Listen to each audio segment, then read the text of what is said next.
오늘 우리가 읽은 시편 42편은 시편이 총 150편으로 되어 있고 또 5권의 이렇게 묶음으로 되어 있습니다. 그 가운데에 두 번째 권에 이제 시작이 되는 그런 위치에 있습니다. 흥미로운 것은 시편 42편부터 시인의 이름이 다윗에게서 고라의 자손으로 이제 바뀌었다라고 하는 겁니다. 고라의 자손은 누구냐면 레위 지파에 속하던 사람이었습니다. 이들은 이스라엘 공동체가 하나님 앞으로 나아갈 수 있도록 찬송을 하고 또 음악을 하고 또 예배를 인도하던 그런 자들이었습니다. 그런데 놀라운 것은 평생 예배를 인도하던 그 사람들이 쓴 시가 제2권의 문을 열면서 가장 먼저 꺼낸 말이 승리의 찬양이 아니라 갈급함이라고 하는 이 단어입니다. 하나님이여, 사슴이 시냇물을 찾기에 갈급함같이 내 영혼이 주를 찾기에 갈급하니이다. 한 절 안에 갈급함을 2번씩이나 써가고 있습니다. 예배를 인도하는 자가 정작 자신은 지금 갈급해하고 있습니다. 목말라 하고 있습니다. 내가 지금 헐떡거리고 있습니다 라고 고백을 하는 겁니다. 그런데 이것은 예배자의 참된 모습이기도 합니다. 예배 가운데에 나오는 우리의 모습이 되어야 합니다. 하나님의 은혜를 사모하는 그런 예배자의 모습이어야 합니다. 오늘 이 시간 우리의 예배도 이러한 갈급함으로 드려줄 수 있기를 축복드립니다. 사슴이 시냇물을 찾아 헐떡이듯이 우리의 영혼이 주님을 찾기에 갈급한 심령이 되시기를 간절히 축원드립니다. 시인은 1절에서 하나님을 향한 자신의 갈급함을 사슴이 시냇물을 찾는 것에 비유하고 있습니다. 본문은 사슴이 시냇물을 찾기에 갈급함 같다라고 이렇게 이야기를 했는데 이것은 단순한 목마름 차원이 아닙니다. 숨이 곧 넘어갈 정도로 헐떡거리는 그런 상황입니다. 물하며 혹시 물을 찾았던 기억이 있으신가요? 사슴이 꼭 그런 상황입니다. 그런데 사슴을 보며 여러 가지로 관찰을 해보았습니다. 상상을 해보았습니다. 과연 이 사슴은 암사슴이었을까? 아니면 숫사슴이었을까? 한 마리가 물을 찾고 있는 걸까? 아니면 이 사슴 말고 다른 여러 마리의 사슴들이 종족을 살리기 위해 물을 찾고 있지는 않았을까? 이런 상상을 해보는 이유는 시편 42편이 한 개인의 시가 아니라 공동체가 함께 드리는 노래이기 때문입니다. 갈급함이라고 하는 것은 한 사람만 있어서는 안 된다는 것입니다. 또한 한 사람의 갈급함은 곧 공동체를 향한 갈급함으로 이어져야 한다는 것입니다. 다음 세대들을 향한 갈급함이 되어야 한다는 겁니다. 헐떡거리며 죽는 한이 있더라도 물을 찾아 자식이 되었든 종족이 되었든 그들의 목을 죽이고자 했던 저 사슴의 간절함으로 우리도 우리 자녀와 우리 공동체를 향한 간절함, 주님께 대한 목마름이 우리 가운데에 있어야 할 줄로 믿습니다. 요즘 여러분들께서는 어떠한 심정으로 신앙생활을 하고 계십니까? 어떤 갈급함이 여러분들 가운데에 자리하고 계십니까? 목마른 자의 심정이 되시기를 바랍니다. 갈급하고 목마른 것은 문제가 아닙니다. 그리고 잘못도 아닙니다. 갈급하고 목마른 것은 믿음의 한 형태입니다. 오히려 갈급함이나 목마름이 없다는 것은 그것이야말로 잘못이고 문제이며 그리고 믿음 없음에 가까운 것입니다. 그런데 중요한 것이 있습니다. 목마른 사슴이 시냇물을 찾듯이 우리의 갈급함이 무엇을 향해야 하는가라는 것입니다. 일찍이 초대 교부였던 어거스틴은 인간의 존재를 하나님을 향한 목마름 그 자체다라고 정의를 한 적이 있습니다.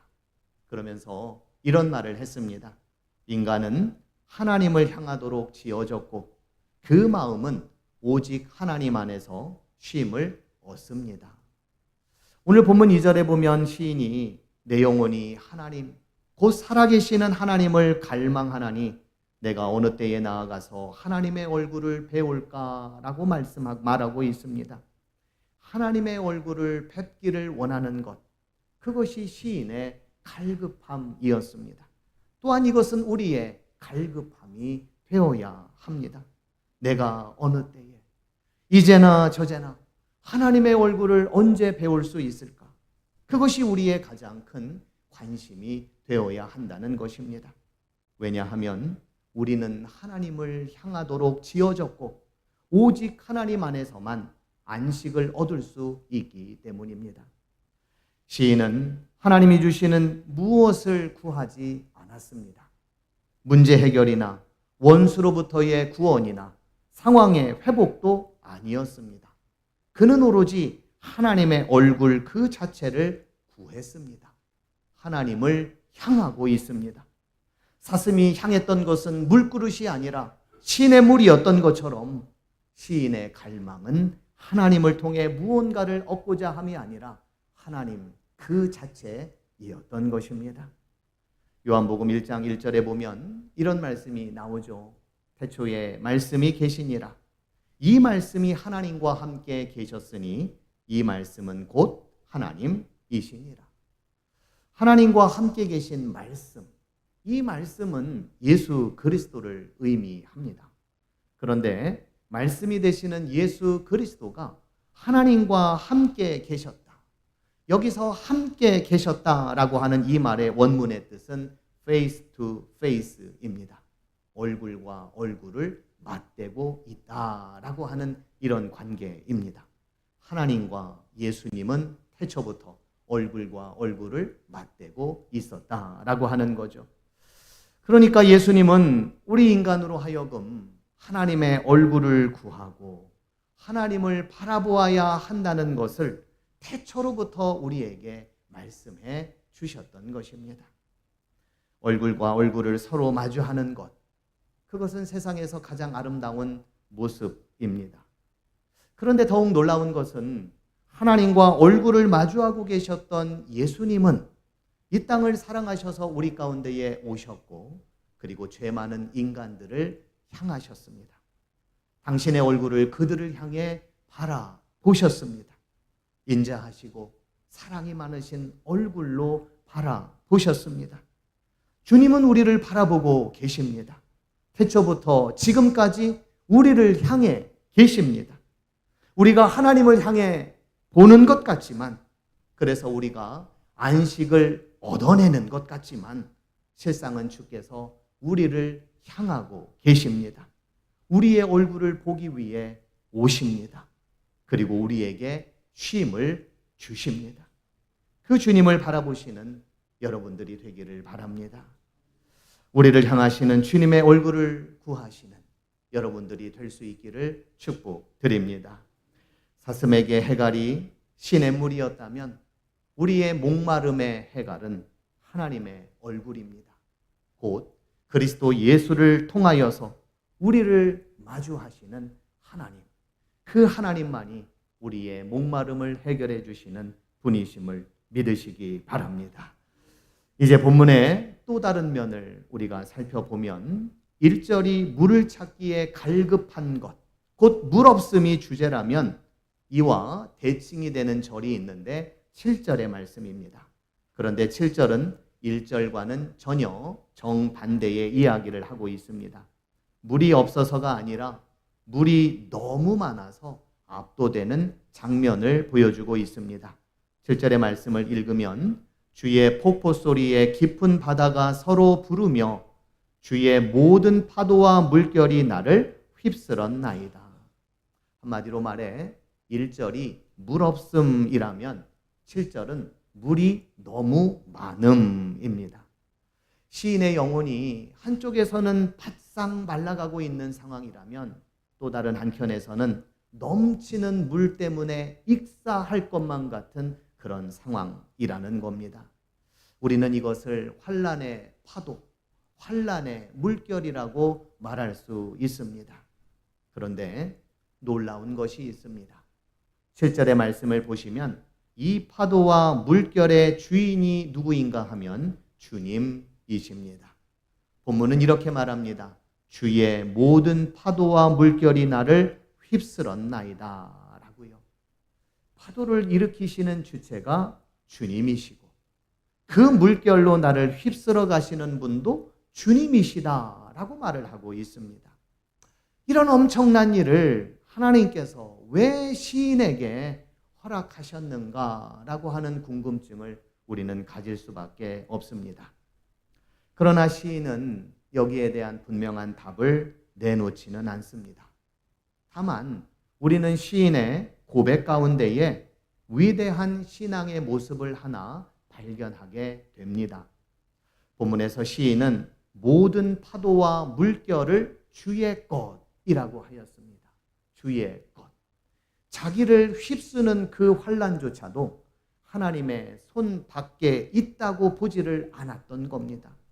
아무리 큰 파도가 와고 큰 물결이 나를 덮치더라도 그것은 하나님의 손 안에 있는 것입니다. 하나님의 컨트롤 안에 있는 겁니다. 하나님의 통제 안에 있는 겁니다. 그래서 시인은 이 모든 환난과 어려움들을 주님의 것이라고 말을 하였습니다. 이것은 절망이 아니라 이것은 깊은 신앙의 고백이다 라고 말할 수가 있습니다. 최악의 상황 속에서도, 최악으로 어려운 상황 속에서도 주님의 것이다 라고 이렇게 부를 수 있는 자는 하나님을 놓지 않는 자입니다.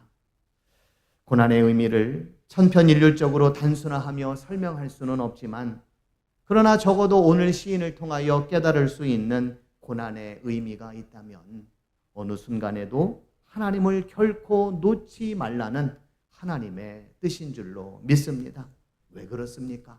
어느 순간이든 어떤 환난이든 주님의 손 안에 있기 때문입니다. 주님이 거기에 계시기 때문입니다. 어느 순간이든 주님의 것이 아닌 것이 없기 때문입니다. 파도는 여전히 칠 것입니다. 질병으로 인한 고통의 파도, 막막한 현실과 그리고 불안한 미래에 대한 두려움의 파도, 자녀들에 대한 그리고 다음 세대들의 신앙에 대한 염려의 파도, 우리 가정에도 우리 교회에도 그 거센 물결에 휩쓸릴 때가 앞으로 있을 것입니다. 그러나 그때마다 우리는 왜냐고 묻기보다는 누구를 찾으시는 여러분들이 되기를 바랍니다. 누가 이 파도와 바람과 물결의 주인이십니까?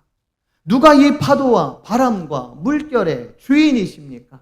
바로 그 누구를 찾으시는 여러분들이 되기를 축복드립니다.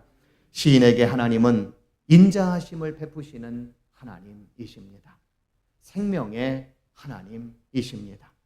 반석이신 하나님이십니다.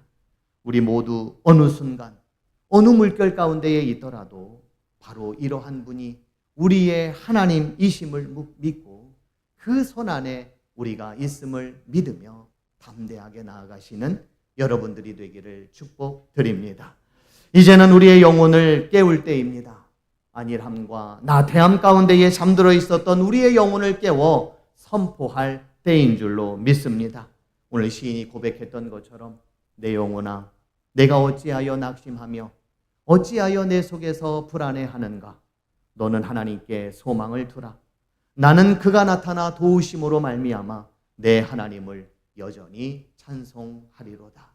우리 다 같이 함께 읽어볼까요? 5절과 11절에 있는 똑같은 말씀인데 우리 한 목소리로 읽겠습니다. 시작.